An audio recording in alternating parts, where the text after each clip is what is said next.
Disebabkan ramai antara korang yang minta untuk aku buat cerita seram, dan obviously ramai di antara korang vote untuk cerita seram di latest community post aku, jadi aku memutuskan untuk pergi ke mailbox aku dan cari cerita-cerita seram yang menarik yang dihantar daripada korang semua.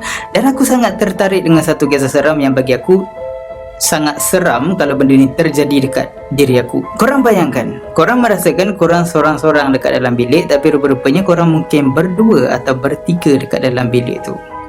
Mungkin ada di kalangan korang yang akan cakap, alah, biasalah tu, bila kita duduk seorang-seorang mestilah ada yang kacau-kacau sikit, tak ada apalah kan.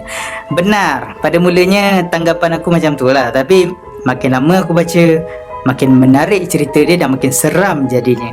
Sebelum kita teruskan dengan kisah seram kali ini, aku harap korang tak lupa untuk tekan button subscribe, like and push notification bells untuk video yang lebih menarik di masa yang akan datang.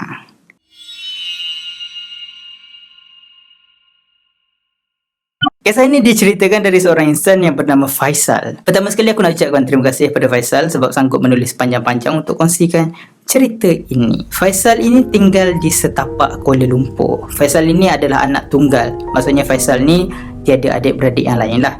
Disebabkan ayah Faisal ni memang dah tiada dalam keluarga Faisal ni daripada tahun 2015. Jadi Faisal ni perlu jaga mak dia yang kurang upaya. Jangan tanya aku kenapa ayah dia dah tak ada, itu masalah keluarga dia, aku tak nak kongsi, okey. Jadi Faisal ni perlu bekerja untuk menyara diri dia dan emak dia. Di tahun 2021 ni Faisal berumur 26 tahun. Kejadian misteri bilik sarang jin ni terjadi pada tahun 2020, iaitu di waktu Faisal berumur 25 tahun.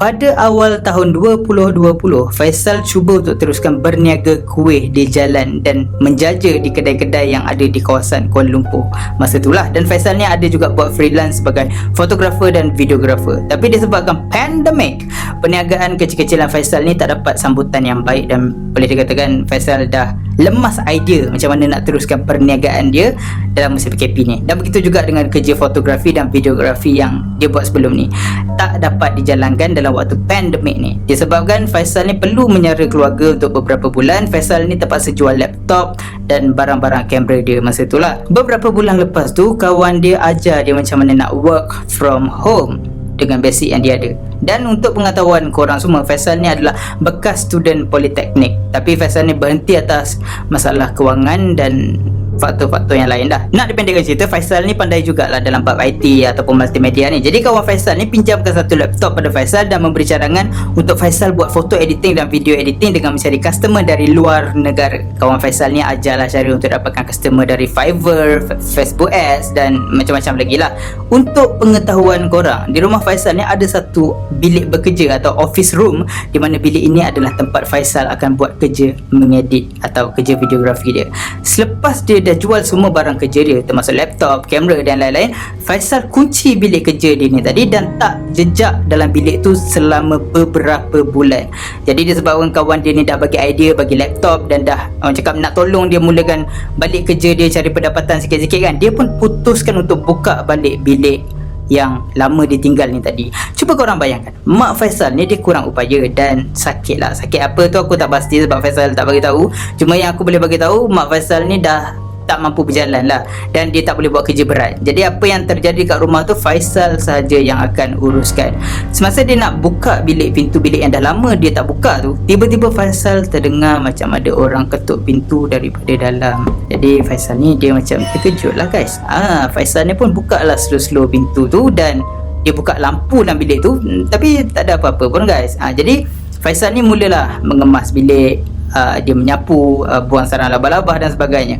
Masa dia tengah mengemas, dia terdengar lagi sekali salah satu pintu almari dalam bilik tu terbuka sendiri di belakang dia. Nak cakap angin, tingkap tak buka. Nak cakap angin dari luar bilik tu pun pintu tertutup. Jadi Faisal ni buat tak tahu je lah. Jadi disebabkan penat dah Faisal ni mengemas, Faisal pun duduklah main phone sekejap dekat meja dalam bilik tu. Dan Faisal terlelap sekejap dekat meja tu. Masa dia tengah terlelap tu, Faisal ni terdengar macam suara mak dia cakap dekat telinga dia, "Faisal, mak lapar." Lepas tu Faisal ni jawab lah, "Jap mak, jap." Lepas tu dia baru teringat, mak aku ke?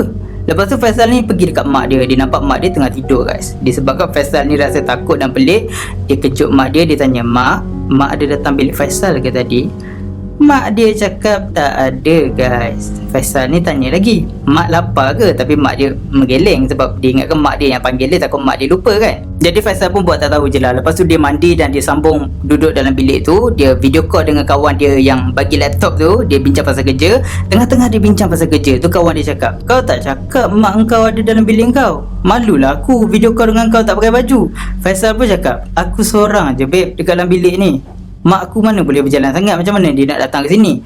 Lepas kawan Faisal tu dengar Faisal cakap macam tu, kawan Faisal ni terus tutup VC. Lepas tu dia WhatsApp, dia cakap, Faisal, sumpah tu aku nampak macam bayang orang berjalan dekat dalam bilik kau tadi. Faisal ni pun cakap lah, selama aku duduk dekat sini, mana ada benda macam tu. Mengarut lah kau ni. Lepas beberapa hari, masa Faisal tu buat kerja dekat dalam bilik tu, Faisal perasan lagi sekali pintu almari yang dia pernah tengok sebelum ni terbuka tu, dia terbuka lagi sekali. Jadi Faisal ni pun pergi dekat pintu almari tu, dan masa dia tengah nak tutup pintu almari tu guys, Faisal dengar macam ada orang tekan keyboard dekat laptop dia guys. Lepas tu Faisal ni dia tercengang sekejap. Faisal fikir macam dia salah dengar ke? Dia pun sambung buat kerja dia macam biasa. Tapi masa dia tengah buat kerja tu, dia ternampak dekat skrin laptop tu macam ada seorang perempuan sebelah dia tengah tengok dia buat kerja guys.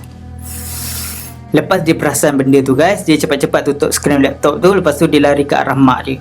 Dia pun ceritalah semua tu dekat mak dia. Lepas tu mak dia minta dia panggil ustaz bawa ke rumah. Tapi disebabkan COVID masa tu, kebanyakan ustaz menolak untuk datang. Dan ustaz-ustaz banyak bantu dengan cara tolong, tolong dari jauh macam tu je. Jadi selepas ustaz-ustaz ni dah tolong si Faisal ni, Faisal pun masuk balik dalam bilik ni dan dia sambung buat kerja macam biasa. Selepas minggu bilik tu aman, tiba-tiba terjadi lagi benda pelik dekat dalam bilik tu. Kadang-kadang Faisal asyik dengar macam orang ketawa, kadang-kadang kipas tertutup sendiri.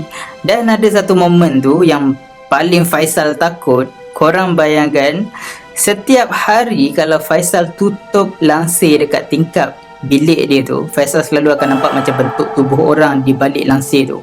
Tapi disebabkan Faisal ni tak kuat dan tak berani sangat, jadi dia buat tak tahu je lah pasal langsir tu kan. Dia tak ada nak buka ke nak check langsir tu ke apa kan. Tak lama lepas tu, salah seorang ustaz yang Faisal pernah call sebelum ni pelawa diri dia untuk datang ke rumah dan dia nak tengok-tengokkan bilik ni tadilah. Jadi nak dipendekkan cerita, sampai je ustaz ni dekat bilik tu, ustaz ni cakap, rumah ni pernah tinggal lama ke? Lepas tu Faisal ni ceritalah, hari-hari rumah ni selalu ada saya dengan mak saya, itu saja. Jadi beberapa bulan lepas saya memang ada kunci bilik ni. Memang lama saya tak guna bilik ni. Lepas tu bilik ni jadi pelik macam ni lepas saya dah buka balik nak guna untuk kerja. Lepas tu ustaz ni cakap, lain kali jangan tinggal bilik, simpan bilik lama sangat. Kalau nak tinggal pun masuk tu bagilah salam, buka ayat-ayat suci dulu ke. Kalau Tuhan izin awak nampak semua benda dalam bilik ni, sebenarnya dah bersarang jin duduk dekat dalam bilik ni. Lepas ustaz tu cakap macam tu, Faisal ni memang terkejut.